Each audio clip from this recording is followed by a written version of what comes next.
Oh my gosh, goodies galore. I went to a secondhand craft store and they had all kinds of awesome stamps. And the stamps, these were 50 cents. And then the foam ones were only 10 cents. And this one's like double-sided. I have so many ideas for this. Yes, even for gardening, for my seed packets, for envelopes, like for decorating the envelopes, making DIY greeting cards, little notes and stuff like that.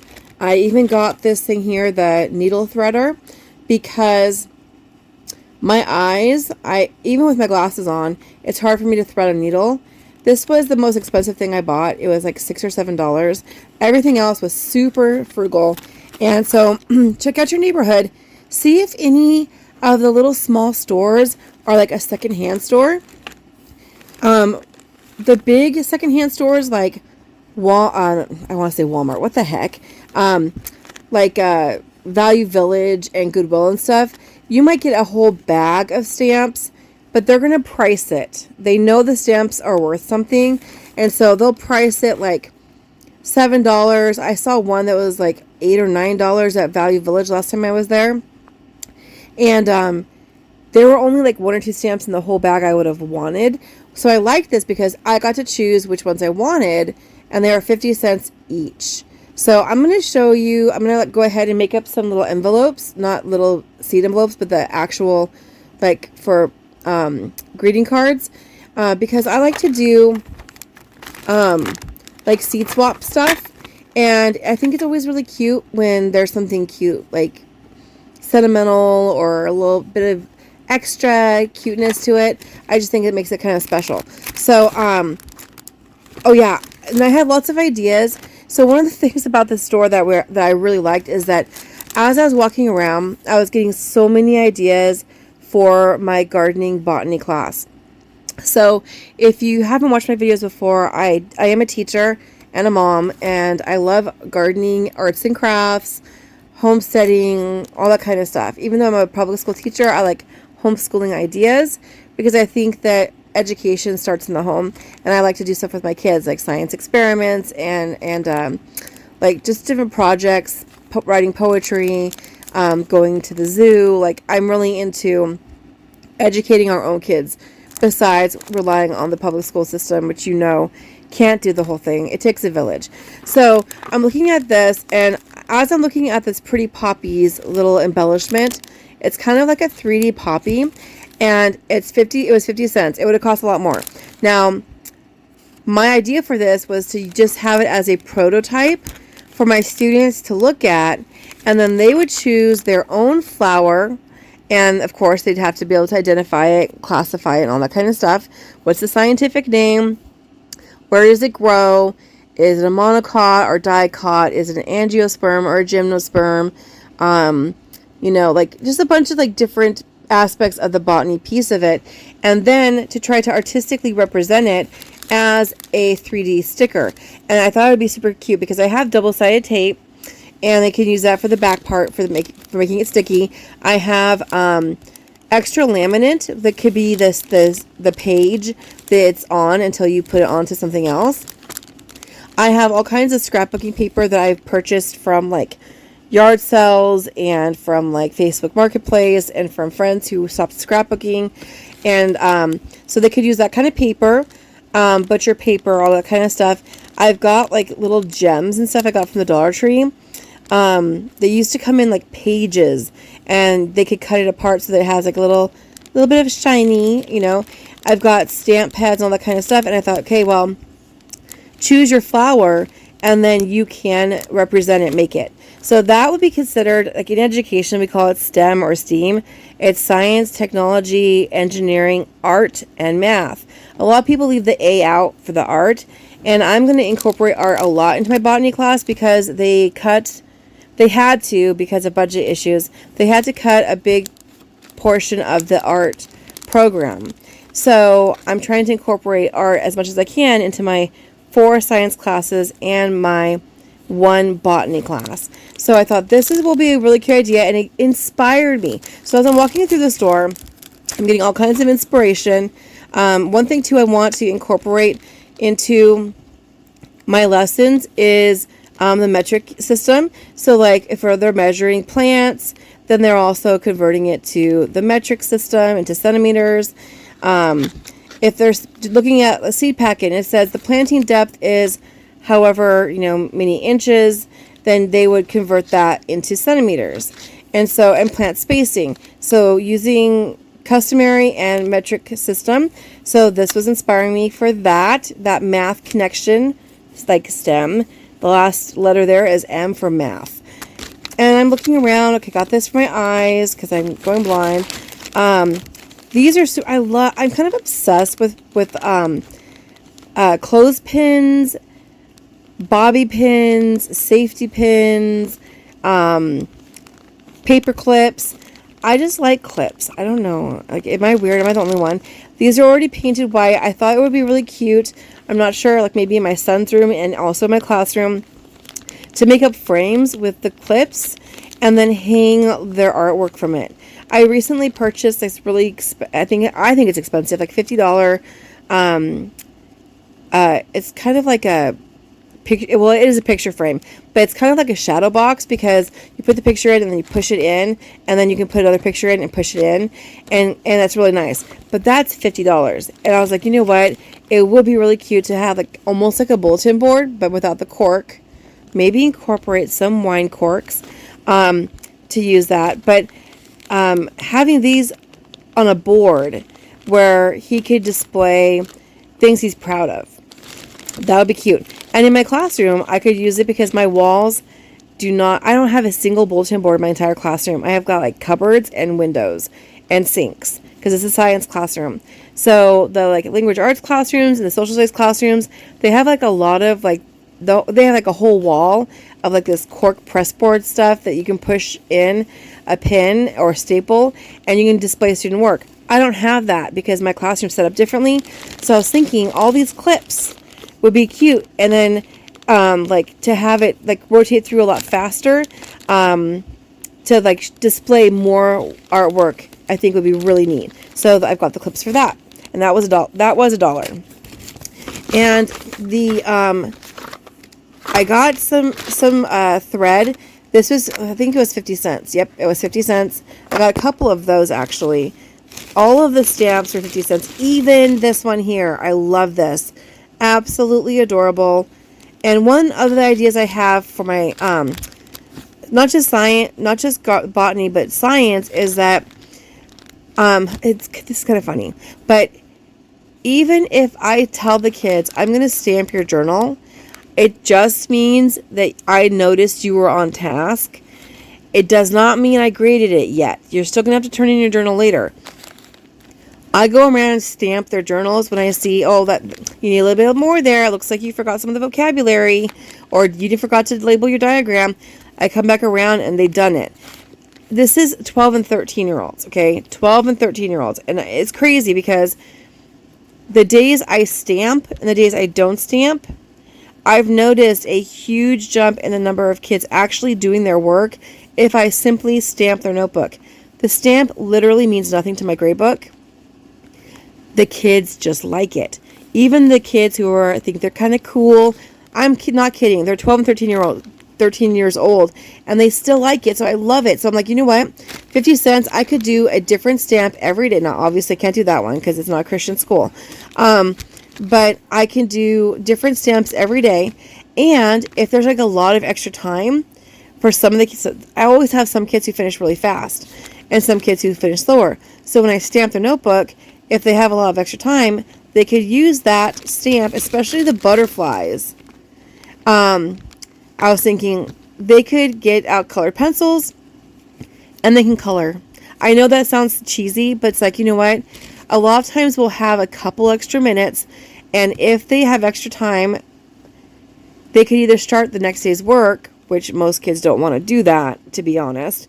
They could do an independent project to challenge themselves, which, to be honest, come on. They're 12 and 13. They don't want to do that. But if they know that if they finish early, I'm going to come and stamp their notebook and they get to color something, I know they're 12 and 13, which they think they're cool. They like coloring. I'm not kidding. They really like coloring. And this would be cute for stamping, not just things like for myself, but like on their schoolwork. Like if I really like their work and I stamp it, that's a compliment. I love this, right? And it's pointing at their work. So if it's a really great idea, boom, love this. Like if they have a key concept, above and beyond concept that they've noticed on something, boom, that's a compliment.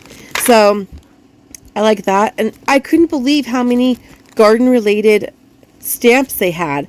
Like they had, I didn't see any dragonflies, but lots of like ladybugs, snails, butterflies. And I asked her how often they restock their stamps, and she said a lot. So, oh, this is a good one. This one I'm going to actually use on my seed packets. It says Seeds of Love. Isn't that adorable? So when I have enough space on a seed packet for, sometimes I have too much information on there, but if I have a space for it, that would be really cute. And also for the students, when they make their own seed packets, they could stamp it Seeds of Love and then give them away for like Mother's Day, Teacher Appreciation Day, Father's Day, Valentine's Day, whatever. I think that's super adorable. I was even thinking, like, you know how they do like Valentine's Day grams for different clubs? They could do Seeds of Love Valentine's Day grams, and then they could be raising money to purchase something that they want. Maybe they want to get a certain plant for the classroom. Maybe they want to have a garden party. Maybe they want to save up money to go on a field trip to a farmer's market. So I thought that would be a really cute idea to have them make their own seed packets. They could put Seeds of Love on there, and then they could, oh my gosh, my washer and dryer is like making a lot of noise. But then they could embellish it, and that would be super cute. So lots of ideas out of here. I'm going to,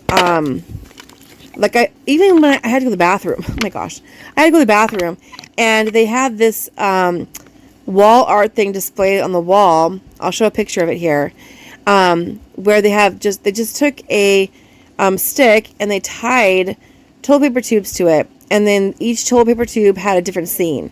And I thought, you know what, this would be super cute for my botany class. They would feel like such a sense of ownership to have that displayed in the classroom or in the hallway, where they feel like that part's mine. I made that one, right?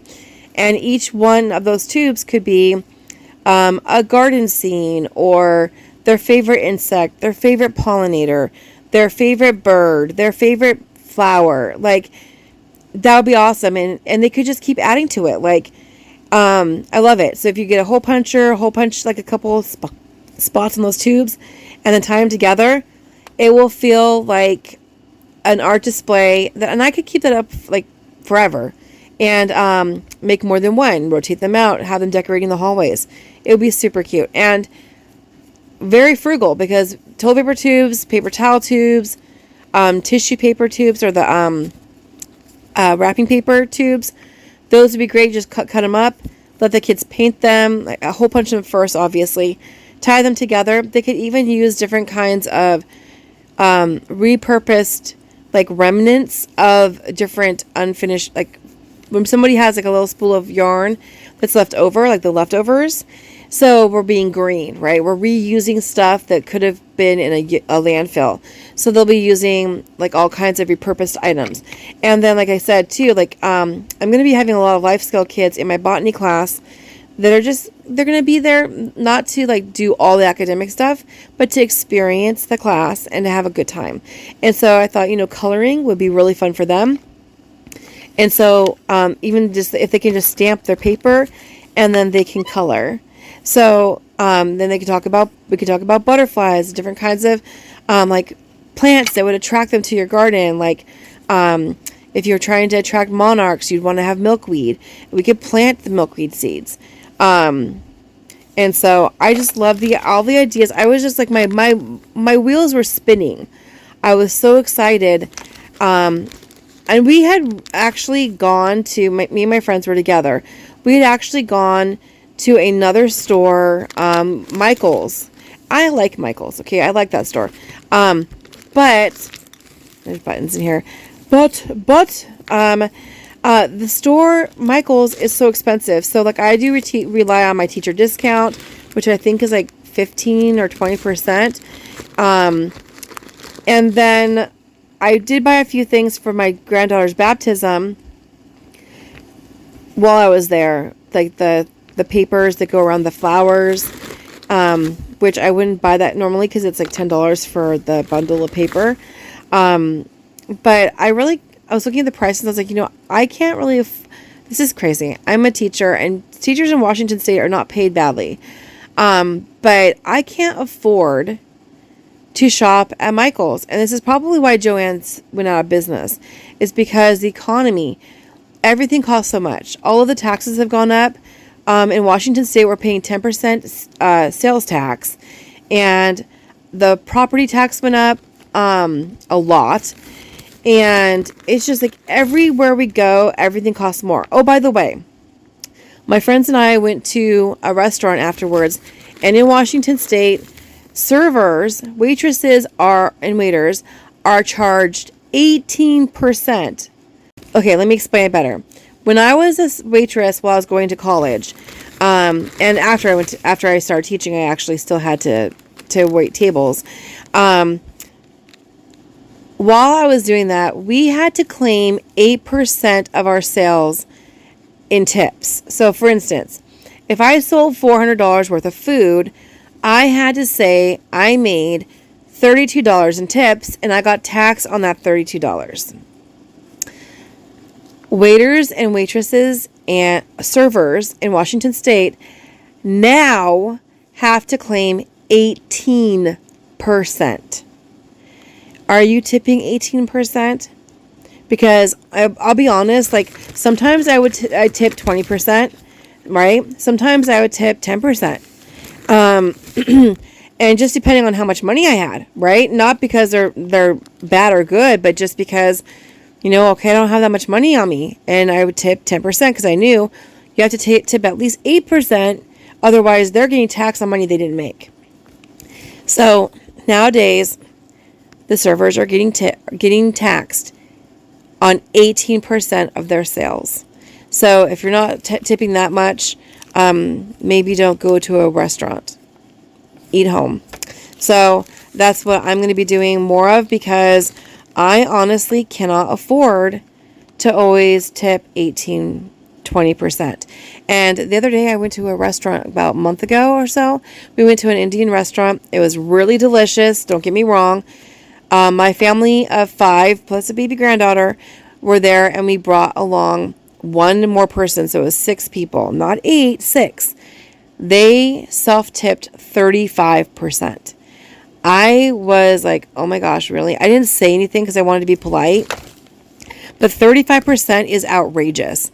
And I'm never going back. Like, I can never go back to that restaurant because I cannot afford 35% tip plus 10% tax plus the already high prices. So I'm like, that's just too much. I'm going to have to learn how to make it. I mean, I might buy like something to go, like for one person, but like I can't do a sit down restaurant where you have to pay 35% tip, but they really do rely on their tips. So it's like, I just wish we would pay people what they deserve, like in the first place, instead of relying on that.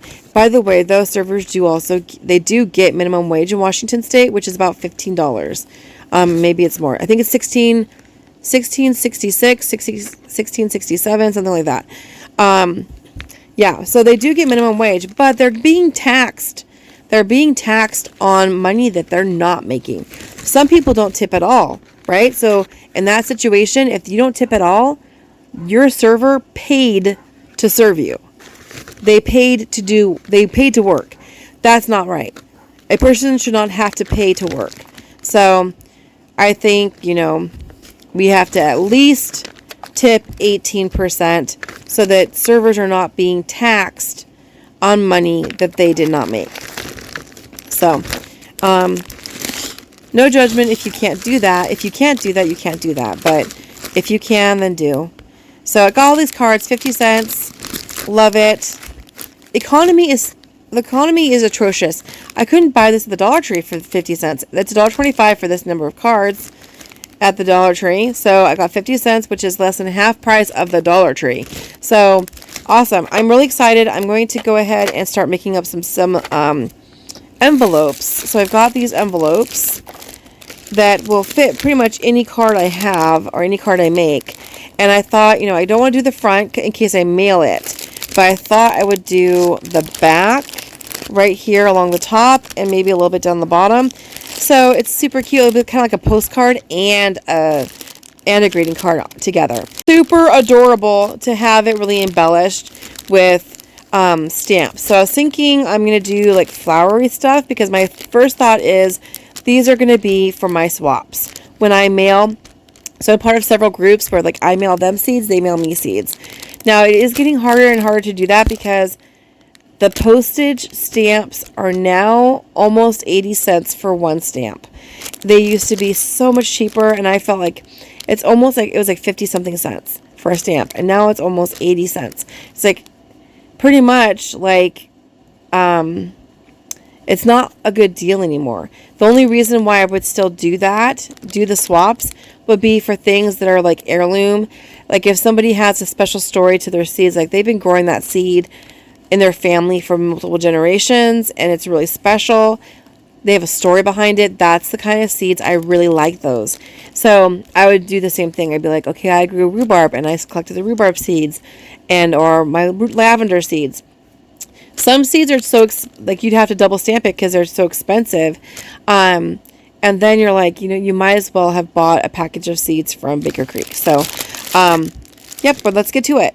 I went ahead and used this stamp with my gold stamp pad, and I really love it. It looks like that right there, the brown background and the gold seeds of love. Isn't that cute? So I kind of combined that though with my other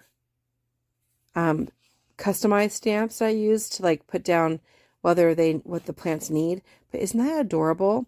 And that stamp, the Seeds of Love stamp, only cost me 50 cents at that used little craft store. So that's really cute. I love it. I did up a bunch like this and I'm absolutely loving it. The Seeds of Love. I absolutely love that stamp. 50 cents, honestly. And I really like that at that secondhand store, you don't have to buy a bunch of different stamps you don't like. You can just pick out the ones you want. Very cool. I just love how the sunflower turned out. This also is just 25 cents and I love it in gold. And I am putting together a bunch of different types of sunflowers seed packets. So isn't that just cute? I love it. This is one of my favorites, I think, honestly. I think ladybugs would look cute on seed packets. Let's try that one out. That's pretty cute. Let's try out the little butterflies. That one's fine. I just wouldn't push forward so it wouldn't make that line on the edges. The snail's pretty cute, and it's a little different than the one I was using before. It's a different butterfly. Let's try this one and see if it looks better. That one is cute. Okay, I like that one a lot better than the other butterfly. And it doesn't leave that line. You know what I'm saying? It comes out a lot cleaner. Ooh, we've got a panda. Let's try the panda. I kind of like it, but it doesn't get really inky. I actually like double inked it. It still comes out kind of gray, but it's okay.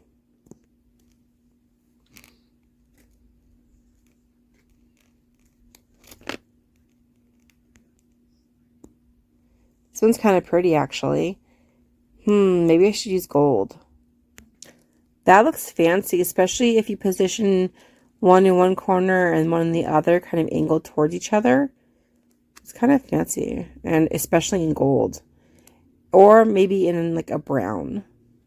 This would be good for a seed packet also, since it's flowers. That comes out pretty simple and sweet, especially with all the different varieties of flowers I have to pack up. That's really cute and pretty basic. Of course, we have to have a sunshine. I'm going to try it. I'm going to do this one in black.